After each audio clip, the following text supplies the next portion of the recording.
Good morning बच्चों। जैसा कि आज हम ऑनलाइन क्लास में पार्ट 3 आत्मनिर्भरता पढ़ने की का प्रयास कर रहे थे, लेकिन शायद लो नेटवर्क की वजह से आप लोग इस पार्ट को नहीं समझ, मेरी आवाज़ आप तक नहीं जा पाई। लेकिन आपको निराश होने की बिल्कुल ज़रूरत नहीं है।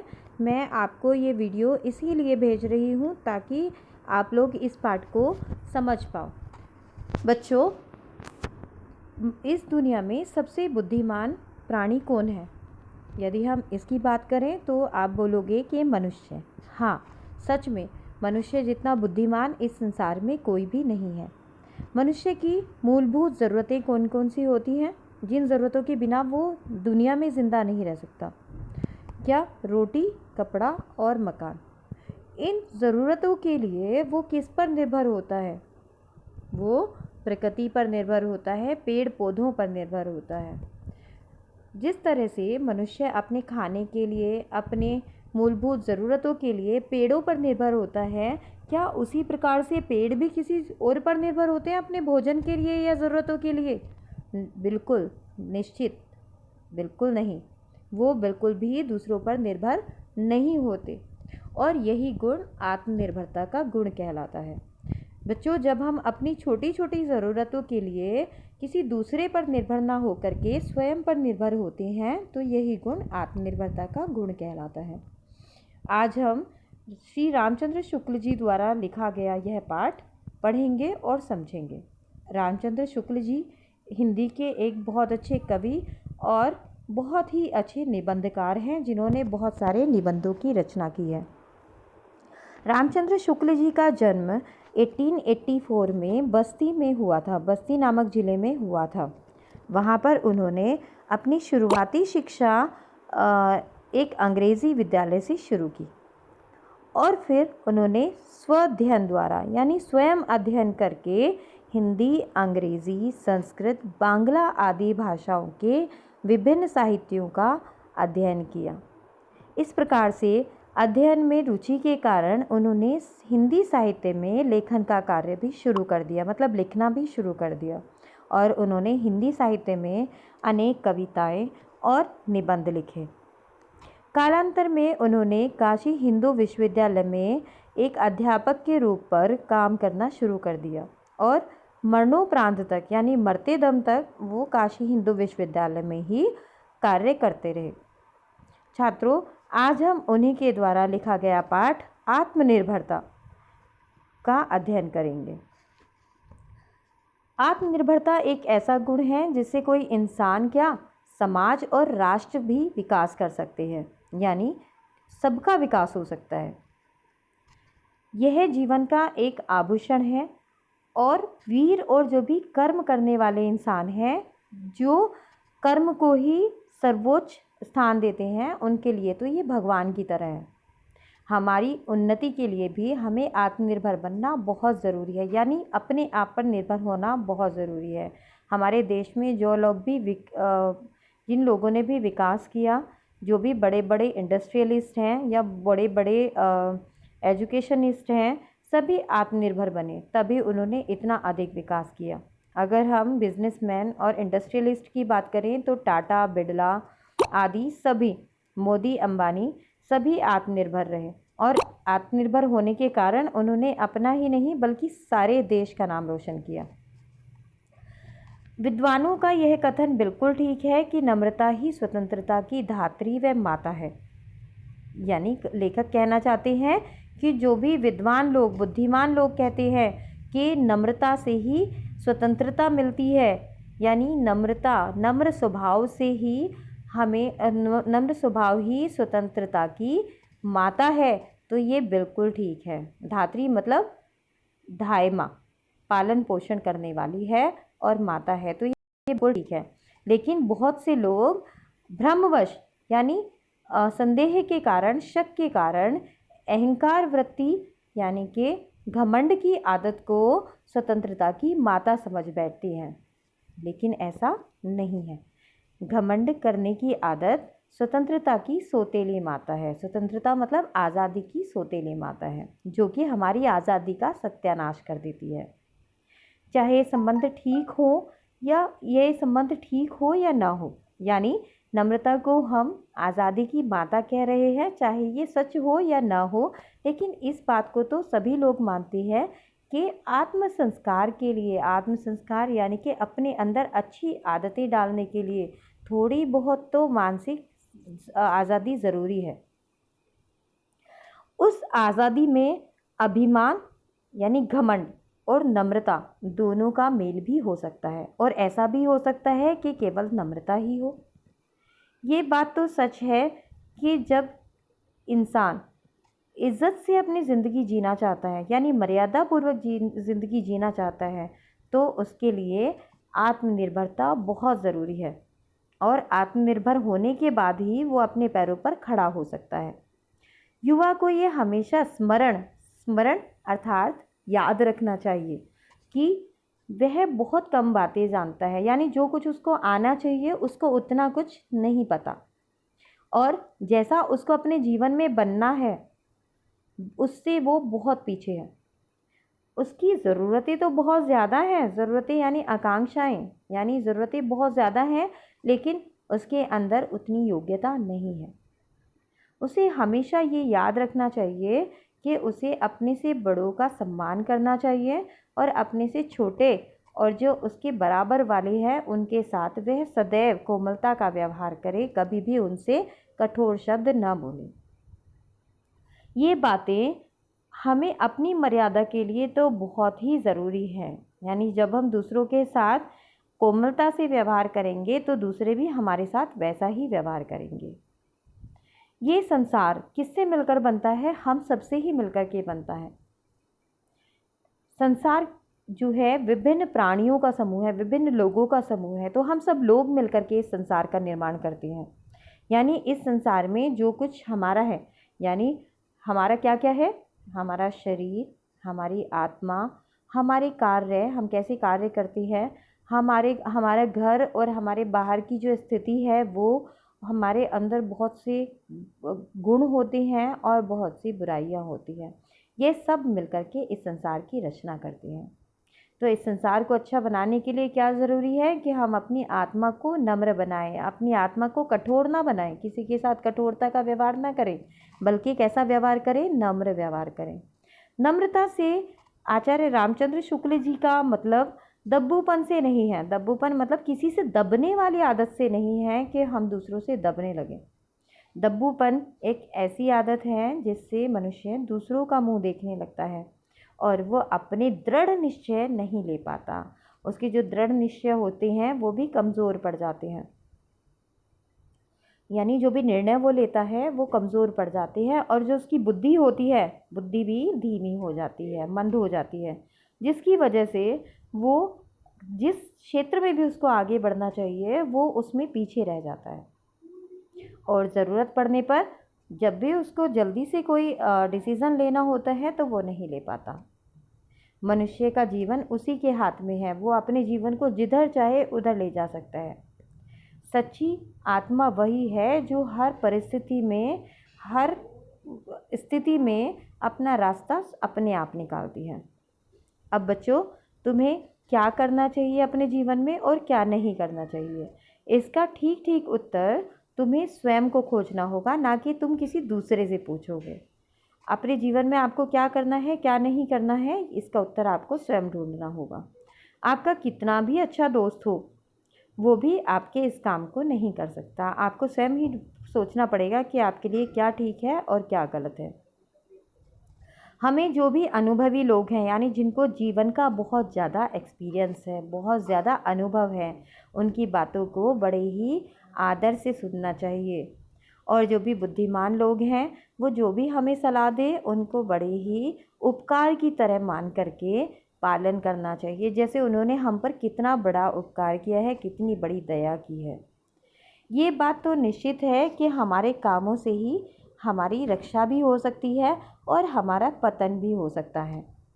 यानी हम अपने आप को समाप्त भी कर सकते हैं, नष्ट भी कर सकते हैं, और हम अपने आप को सुरक्षित भी कर सकते हैं अपने कार्यों के द्वारा। हमें अपने विचार, अपने डिसीजंस, अपने निर्णय को स्वतंत्रता से और दृढ़ बन करके रखना चाहिए। जिस इंसान की दृष्टि यानी निगाह हमेशा नीची रहती है, उसका सर भी कभी इज्जत से ऊपर नहीं।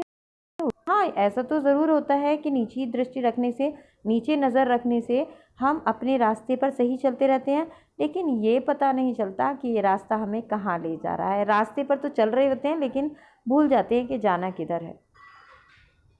चित्त की स्वतंत्रता का मतलब, चित्त मतलब मन, हमारा जो मन है उसकी आज़ादी। चित्त की स्वतंत्रता, मन की आज़ादी। मन की आज़ादी का मतलब चेष्टता की कठोरता, यानी कठोर काम करना नहीं है, या हमारे स्वभाव की उग्रता, हमारी प्रकृति की उग्रता, उग्र होना यानी उद्दंड होना। कठोर काम, किसी के लिए बुरा काम करना नहीं है। यदि हमारा चित्त स्वतंत्र हो गया, हमारा मन स्वतंत्र हो गया, तो इसका मतलब ये नहीं है कि हम दूसरों के लिए कठोर निर्णय लेने लगें या उनके साथ बुरा व्यवहार करने लगें, बल्कि हमें अपने व्यवहार में कोमल रहना होगा और अपने उद्देश्यों को ऊंचा रखना होगा। इस तरह से हमारा व्यवहार भी नम्र रहेगा और हम ऊंचाई की ओर भी बढ़ेंगे, तो दोनों कार्य ही अच्छे होंगे। इसलिए बच्चों, अपने मन को हमें कभी भी मरा हुआ नहीं समझना। जितना भी हो, मनुष्य को अपना लक्ष्य ऊपर रखना है, और जितना आप अपना लक्ष्य ऊपर रखोगे, अपना गोल ऊंचा रखोगे, अपना उद्देश्य ऊंचा रखोगे, उतना ही आप जो भी बनना चाहते हो अपने जीवन में आप बन पाओगे। क्योंकि जिसका लक्ष्य ऊपर रहता है उसका तीर उतना ही ऊपर जाता है। तीर मतलब आप जो भी अपने जीवन में करना चाहते हो, यदि आपका लक्ष्य ऊंचा रहेगा तो आप शायद उसे पालोगे, अपनी मंजिल को पालोगे। इस दुनिया में, इस संसार में ऐसे बहुत से दृढ़ मन वाले इंसान हुए हैं, दृढ़ चित्त इंसान हुए हैं, जिन्होंने मरते समय तक सच के रास्ते को नहीं छोड़ा। अपनी आत्मा के खिलाफ उन्होंने कोई काम नहीं किया। जो उनकी आत्मा की आवाज़ आई उसी को उन्होंने आगे बढ़ाया, उसी के अनुसार कार्य किया। उनके एग्जाम्पल के रूप में उनमें राजा हरिश्चंद्र जी हैं, जिन पर बहुत मुसीबतें आई, लेकिन उन्होंने सच का रास्ता नहीं छोड़ा और उन्होंने यही प्रतिज्ञा रखी, चंद्र टरे सूरज टरे, टरे जगत व्यवहार, पे दृढ़ हरिश्चंद्र को टरे न सत्य विचार। अर्थात भले ही चांद अपने रास्ते से टल जाए, सूरज टल जाए, पूर्ण जगत का व्यवहार बदल जाए, लेकिन श्री हरिश्चंद्र जी सत्य जो विचार हैं उनको कभी भी नहीं छोड़ेंगे। आप जानते हो कि श्री हरिश्चंद्र जी का नाम हमेशा सच बोलने वालों में सबसे ऊपर आता है। उन्होंने बुरी परिस्थितियों में भी सच को नहीं छोड़ा, वो हमेशा सत्य बोलते थे, कभी झूठ नहीं बोले। दूसरा उदाहरण हम महाराणा प्रताप जी का दे सकते हैं। युद्ध के समय उन्हें जंगल जंगल घूमना पड़ा और वो मारे मारे फिरते थे। उनकी पत्नी और बच्चे भूख से तड़फ रहे थे, लेकिन फिर भी उन्होंने लोगों की बात नहीं मानी और उन्होंने गुलामी जो है वो नहीं मानी किसी की। वो जानते थे कि आप मर्यादा के साथ जितना जीवन जियोगे वो ज़्यादा अच्छा है गुलाम बन कर के रहने से। एक बार एक रोमन राजनीतिज्ञ उनको मिला। रोमन राजनीतिज्ञ कुछ आतंकवादियों के हाथ पड़ गया, दंगाइयों के हाथ पड़ गया, जो दंगे करते रहते हैं। तो उन दंगे करने वालों ने उससे मजाक पूर्ण लहजे में और उसकी मजाक बनाते हुए पूछा कि अब तेरा किला कहाँ है। तो उस राजनीतिज्ञ ने कहा, अपने दिल पर हाथ रखा और बोला, यहाँ। तो जो भी ज्ञान की प्यास रखते हैं, जो भी ज्ञानी लोग हैं, उनके लिए बहुत ही बड़ी भारी बात है कि जहाँ हमारा मन दृढ़ है, जहाँ हम अपने आप पर निर्भर हैं, वही हमारा किला है। मैं निश्चय से कहती हूँ कि जो युवा पुरुष सब बातों में दूसरे लोगों का सहारा चाहते हैं, जो हमेशा कोई एक नया इंसान ढूंढते रहते हैं कि वो मेरी मदद करे और उसके पीछे पीछे चल देते हैं, वो कभी भी आत्म संस्कार के काम में उन्नति नहीं कर सकते। आत्म संस्कार यानी स्वयं को संस्कारी बनाना, स्वयं में अच्छी आदतें नहीं डाल सकते, क्योंकि वो हमेशा दूसरों के पीछे चलते रहते हैं। उन्हें स्वयं ना वो कोई विचार कर सकते हैं, ना कोई डिसीज़न ले सकते हैं, ना दूसरों की उचित बातों का मूल्य समझ सकते हैं, क्योंकि वो अगर कोई दूसरा गलत बात भी कहता है तो वो अंधभक्त होकर के अंधों की तरह उसके पीछे चलने लगते हैं। हमारे जो कवि हैं तुलसीदास जी का भी एक उदाहरण हम देख सकते हैं कि तुलसीदास जी इस लोक में आत्मनिर्भर बन कर के जिए और जितनी प्रसिद्धि उनकी हुई, जितना यश उनको प्राप्त हुआ, उनका नाम आज तक भी सब लोग जानते हैं, उतना इतने छोटे जीवन में कोई भी नहीं कर सकता। सब इसी मानसिक स्वतंत्रता की वजह से हुआ। वो आत्मनिर्भर थे इस कारण हुआ, और अपने निर्णयों से वो कभी हटते नहीं थे, निर्द्वंद्व थे, इस वजह से हुआ क्योंकि वो अडिग थे। वहीं तुलसीदास जी के समय के ही एक कवि थे केशवदास जी, जिनके जीवन, उनका पूरा जीवन जो भी राजा थे उनकी प्रशंसा करने में गुजरा। उन्होंने उन राजाओं की प्रशंसा से भरे हुए काव्य लिखे और आत्म स्वतंत्रता पर ध्यान नहीं दिया, अपनी आज़ादी पर ध्यान नहीं दिया, और अंत में उनकी गति बहुत बुरी हुई। इतिहासकार कहते हैं कि इंसान का भाग्य उसी के हाथ में है, हम जैसे चाहें अपने जीवन को वैसा बना सकते हैं, और अगर हम चाहें तो हम अपने जीवन को श्रेष्ठ तरीके से जी सकते हैं, अच्छे तरीके से जी सकते हैं। यही मैंने किया, यदि अवसर मिले तो यही करूं। लेखक कहते हैं कि ऐसा ही मैंने किया, यदि मुझे अवसर मिले तो मैं भी ऐसा ही करूं। इसे चाहे आज़ादी कह लो, आत्मनिर्भरता कह लो, स्वयं पर निर्भरता कह लो, स्वावलंबन यानी स्वयं पर आलंबन, अपने आप पर निर्भर होना कह लो, कुछ भी कह लो, लेकिन ये वही भाव है जिससे किसी इंसान और दास में अंतर पता चल जाता है। ये वही भाव है जिसकी प्रेरणा से राम लक्ष्मण बड़े से बड़े वीरों से लड़ करके जीत गए थे, और यही वो भाव है, आत्मनिर्भरता से ही हनुमान जी अकेले ही सीता की खोज कर लाए थे, और आत्मनिर्भरता के कारण ही कोलंबस ने अमेरिका जैसे बहुत बड़े महाद्वीप को ढूंढ निकाला था। चित्त की वृत्ति के बल पर, यानी मन बहुत अधिक दृढ़ होने के कारण, कुंभन दास एक कवि थे जिनको अकबर ने बुलाया था, और उन्होंने अकबर को क्या कहकर मना कर दिया था? उन्होंने कहा था, मोको कहाँ सीकरी सो काम, अर्थात मुझे सीकरी से क्या मतलब, मुझे सीकरी से क्या लेना देना। यही चित्तवृत्ति है जिसके बल पर इंसान हमेशा मेहनत से दिन काटता है, और जो भी उसकी दरिद्रता के दिन होते हैं, गरीबी के दिन होते हैं, उनको आराम से झेल लेता है। उसे ज्ञान के अमित भंडार में से थोड़ा बहुत भी मिल जाए तो वह सुखी रहता है। इसी मन की आदत की वजह से, इसी दृढ़ निर्णय की वजह से हम कभी भी लालच में नहीं पड़ते, और हम कभी भी गलत रास्ते पर नहीं जाते। जो भी बुरी सलाह कोई हमें देता है, हम उसका तिरस्कार कर देते हैं, यानी बुरी सलाहों को नहीं मानते, उनको त्याग कर देते हैं। और जो भी अच्छे कैरेक्टर के लोग होते हैं, अच्छे चरित्र के लोग होते हैं, उनके साथ हमारा प्रेम बढ़ता जाता है, और उनकी रक्षा हम करते हैं, और वो हमारी रक्षा करते हैं। इसी दृढ़ चरित्र की वजह से लोग जो है वो गलत कार्यों में नहीं फंसते, और कार्यालयों में भी आराम से, शांति से और सच्चे रह करके अपना कार्य करते रहते हैं। उन लोगों की बातों में नहीं आते जो अपनी मर्यादा तो खो ही देते हैं, बल्कि दूसरों को भी बुराई के गड्ढे में गिराना चाहते हैं। इसी चित्तवृत्ति की वजह से, इसी आदत की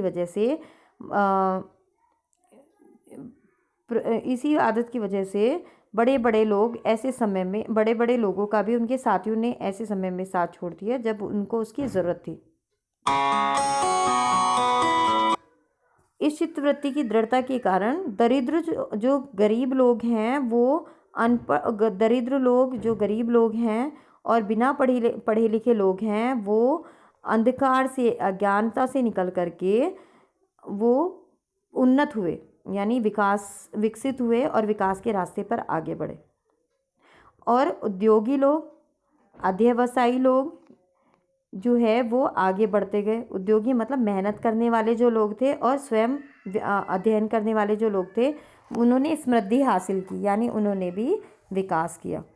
यही आत्मनिर्भरता की आदत है जिससे पुरुष सिंहों को ये कहने की क्षमता हुई कि मैं राह ढूंढूंगा और निकाल भी लूँगा। पुरुष सिंहों मतलब जो भी दृढ़ निश्चय वाले जो लोग हैं, दृढ़ निर्णय लेने वाले जो लोग हैं, उन्होंने ये बोला कि हम खुद अपना रास्ता देख लेंगे, हमें किसी की आवश्यकता नहीं है। यही आदत है जिसकी वजह से शिवाजी ने थोड़े से सिपाही लेकर के औरंगज़ेब की बहुत बड़ी सेना पर हमला कर दिया था, और उसकी सेना को तितर बितर कर दिया था, यानी छिन्न छिन्न कर दिया था, उसकी सेना को हरा दिया था। और इसी की वजह से एकलव्य की कहानी आप सभी ने सुनी होगी कि एकलव्य ने अपने गुरु की एक प्रतिमा बना करके, एक मूर्ति बना करके उसके सामने तीर चलाना सीखा, और इस तरह से निरंतर अभ्यास करके, प्रैक्टिस करके वो सबसे बड़ा धनुर्धर बना, अर्जुन से भी बड़ा धनुर्धर बना। यही चित्तवृत्ति है जो इंसान को सामान्य लोगों से ऊंचा बनाती है और उसके जीवन को सार्थक और उद्देश्य से भर देती है। वो अच्छे संस्कार ग्रहण करता है। जिस इंसान की बुद्धि और चतुराई उसकी दृढ़ हृदय पर उसके दृढ़ हृदय के साथ हो जाती है, वो अपने जीवन में तो क्या, जो भी कार्य वो अपने जीवन में करता है उसमें हमेशा श्रेष्ठ रहता है, मतलब सबसे ऊंचा रहता है, सबसे आगे रहता है और सबसे उत्तम रहता है, यानी सबसे बेस्ट रहता है, और दूसरों को भी श्रेष्ठता और उत्तमता का रास्ता बताता है, दूसरों को भी आगे बढ़ने का और सबसे आगे रहने का रास्ता भी बताता है। एक बहुत बड़े प्रसिद्ध उपन्यासकार स्कॉट एक बार बहुत ज़्यादा कर्ज में डूब गए।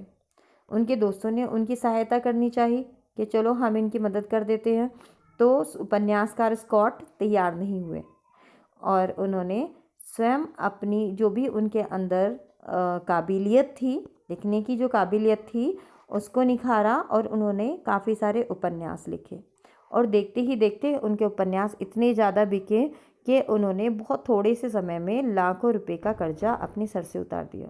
तो बच्चों, हमें सबको कैसा बनना चाहिए? हम सबको आत्मनिर्भर बनना चाहिए। हमें दूसरों से कभी भी मदद की उम्मीद नहीं करनी चाहिए, कभी हेल्प नहीं लेनी चाहिए। तो हम मतलब लेनी तो चाहिए, लेकिन तब लेनी चाहिए जब आप अपने कार्य स्वयं ना कर सकते हो। जिस कार्य को आप स्वयं कर सकते हो उसको आप स्वयं से करिए, दूसरों की तरफ मत देखिए, दूसरों का मुंह मत ताकिए। ठीक है बच्चों?